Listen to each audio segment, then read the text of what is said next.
The knock came just after the rain started.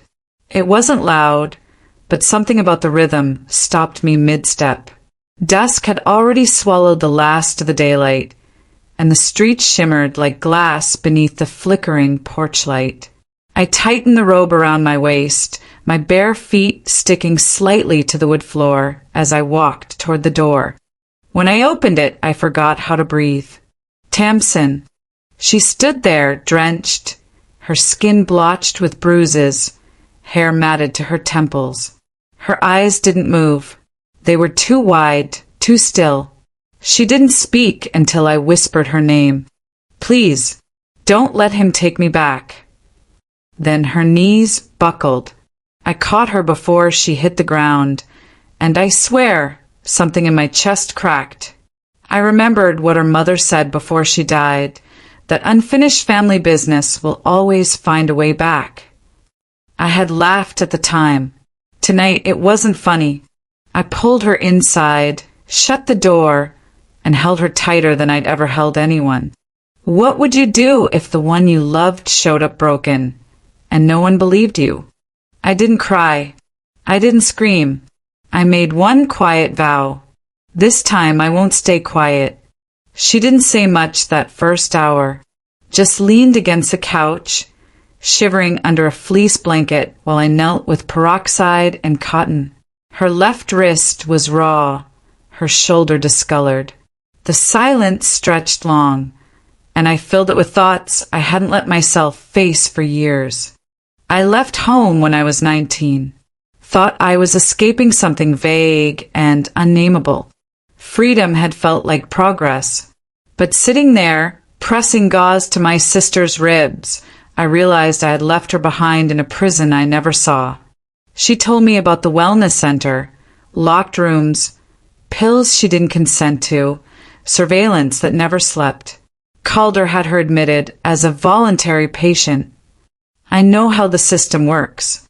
If it's voluntary, they don't have to prove anything. They can call it help, dress up abuse in paperwork. And I once defended him, told a journalist he was a misunderstood visionary. I used to believe that. I didn't leave her behind. I just didn't see the bars. Later, as I helped her into warm pajamas and offered her mismatched socks, we laughed, really laughed.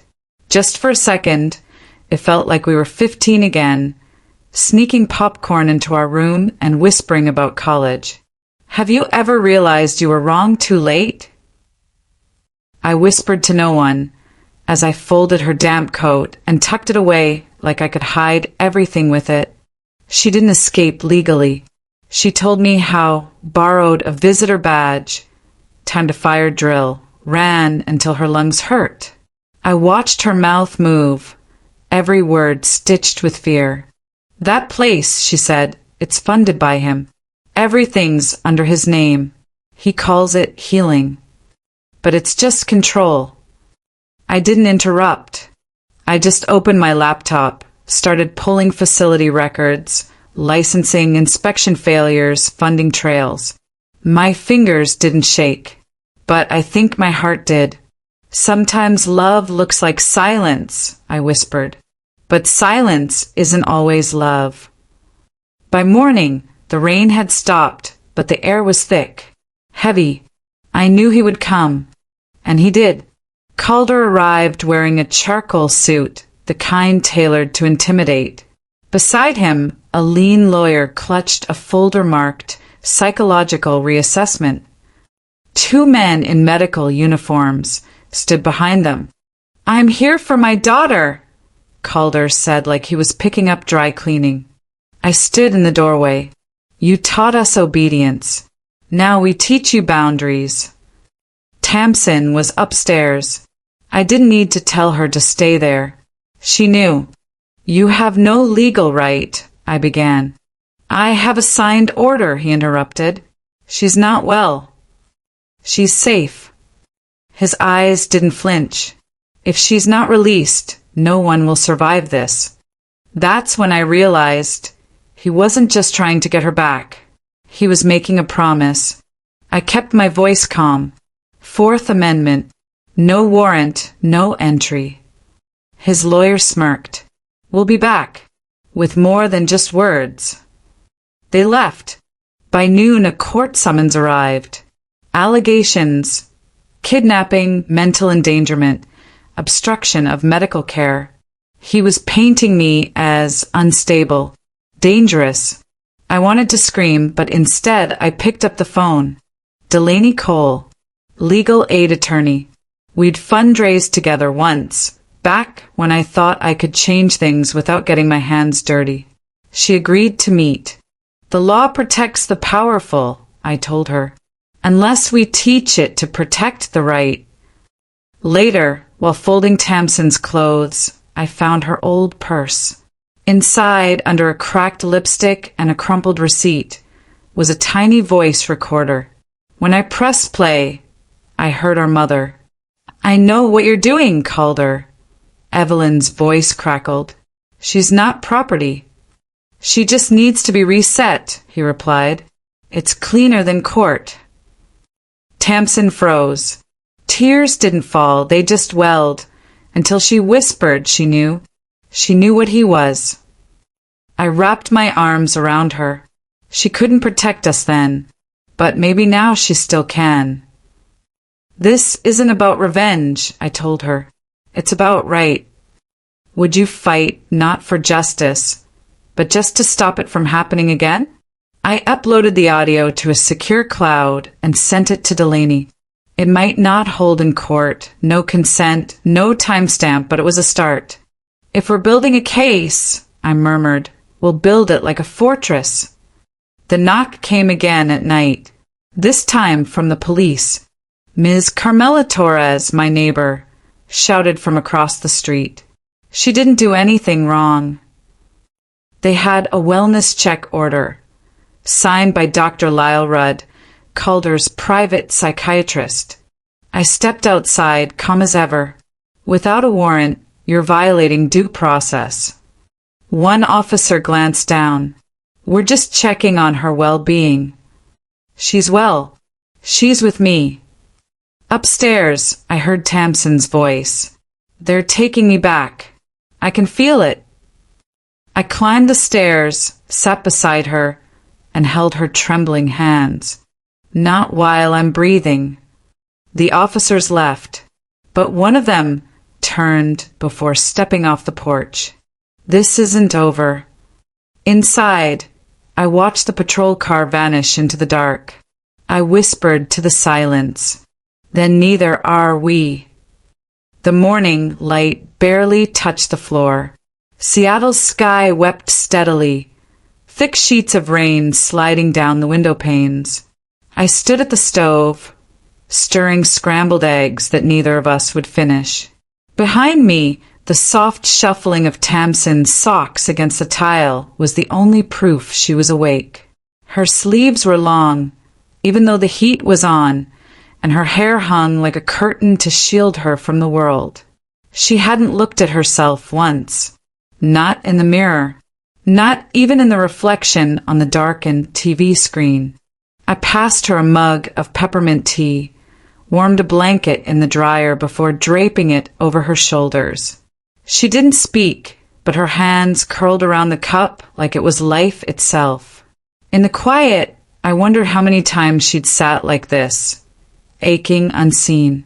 Silence never saved us. It buried us. I tucked a stray curl behind her ear and kissed the crown of her head. Her eyes glistened, but no tears fell.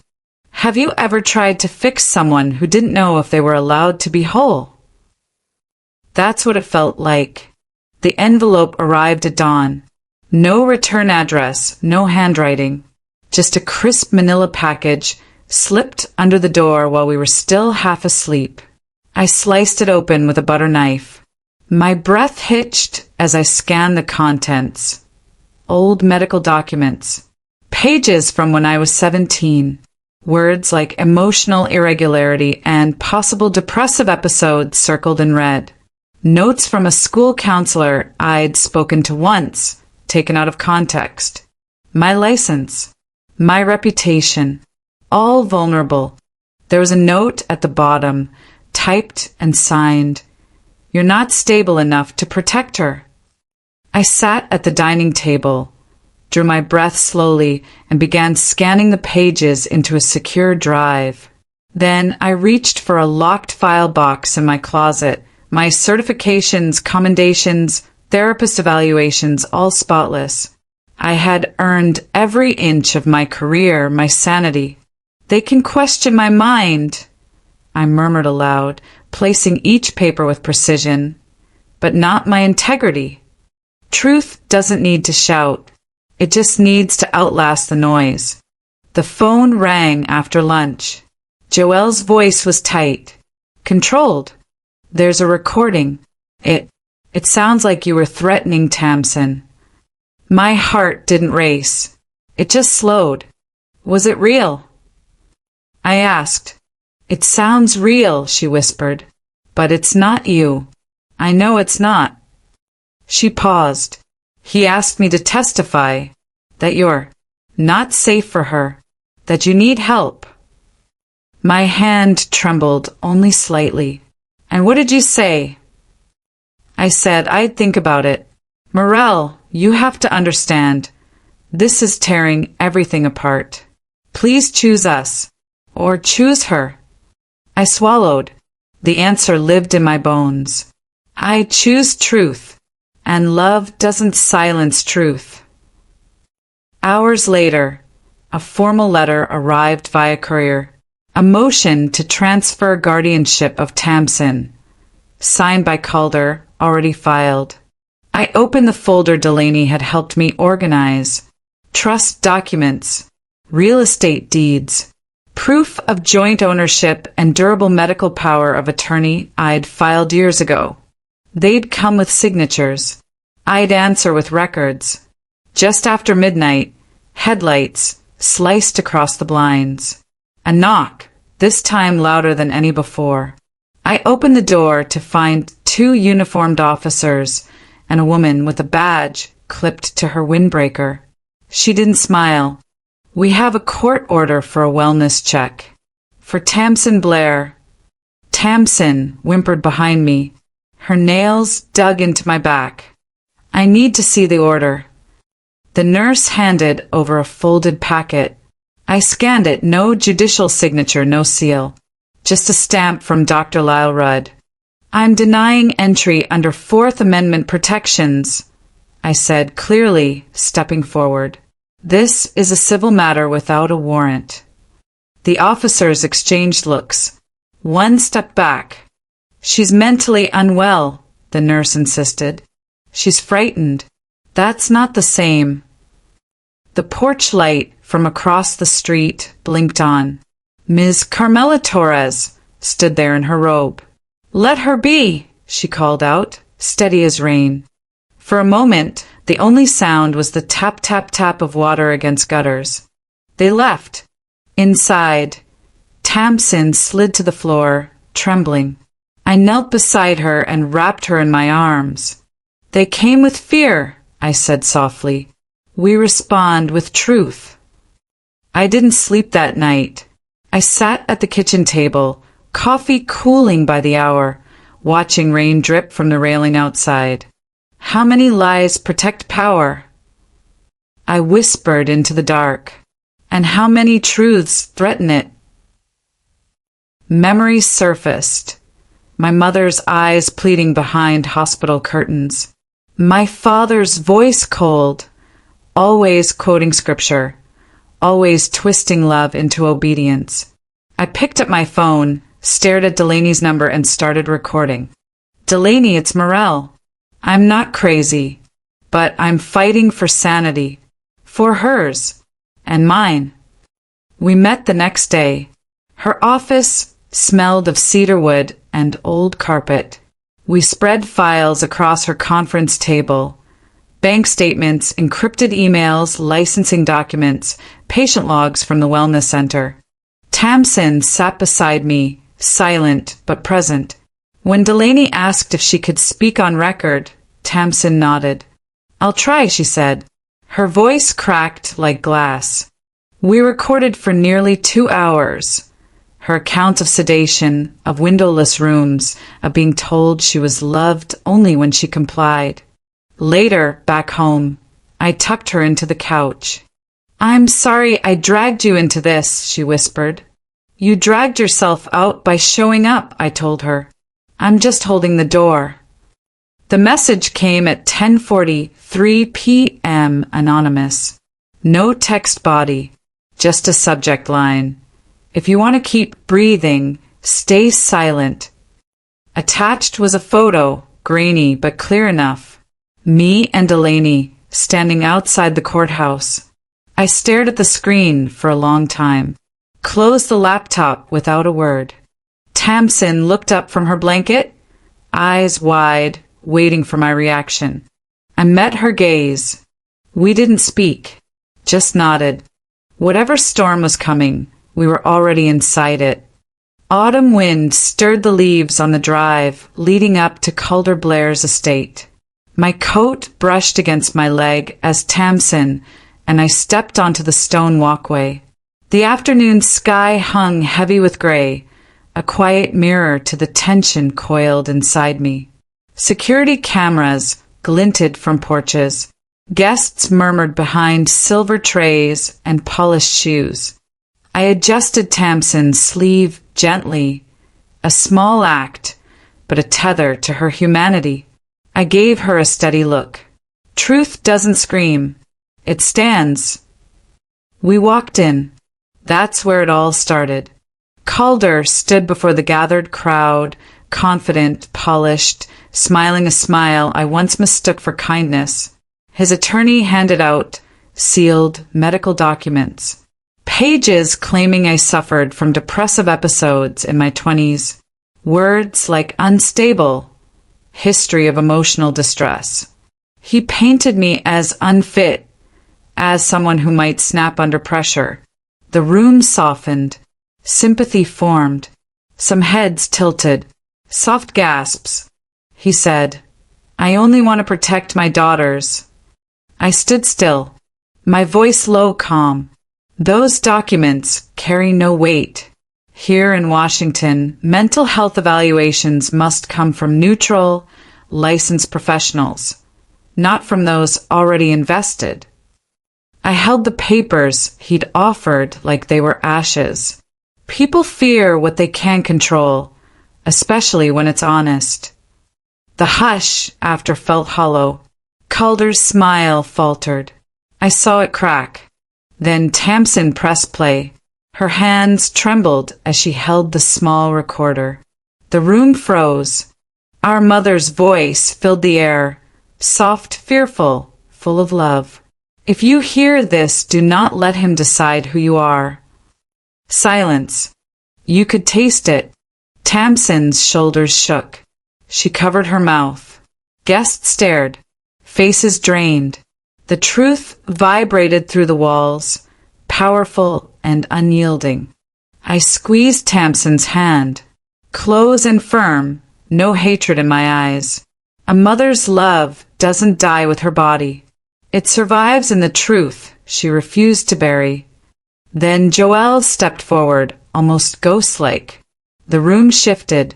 She carried a small wooden box, worn, heavy with dust and time. Her voice was quiet but loaded. I was wrong. I was afraid, but not anymore. She opened the box. Inside, the original trust documents, notarized, time-stamped, signed by our mother. Tamsin was named sole heir, legal, valid, real. Gasps rose again. Calder's face turned red. He lunged forward, grabbing the papers. He shouted, "Forgeries! All lies!" That's when the chandelier lights flashed. Hidden cameras aimed downward, the kind installed weeks ago, wired by Delaney's team. The video feed pinged out, live streaming to every guest and press contact. The mansion stilled. Every gasp, every stare recorded. Calder's anger, his crumbs of truth unraveling in real time. I didn't shout. I took a breath. "Calm. This isn't punishment," I said softly. It's the truth stepping out of the dark. Sirens sliced through the shocked silence before Calder could break the glass vase beside him. Officers spilled into the foyer. I heard the badge call. Wrights read, quietly but firm. He was being detained for unlawful confinement, document tampering, fraudulent medical claims. Tamsin wept quietly. I wrapped an arm around her. Joelle broke down beside us. Forgiveness isn't forgetting, I said, voice gentle but strong. It's choosing not to carry their choices. Calder stumbled past, handcuffed, eyes wild. He glanced at me once. I looked back, serene. I hope someday you understand the harm you called protection. No cheers, no vindictiveness, just stillness, and the first honest exhale we'd taken in years. Outside, the wind softened. Clouds parted for a sliver of pale blue. Tamsin drew in a deep breath. I watched her shoulders drop. I thought, maybe peace isn't silence. Maybe it's learning how to stand again. We walked to the car, side by side, not broken, not afraid, just free.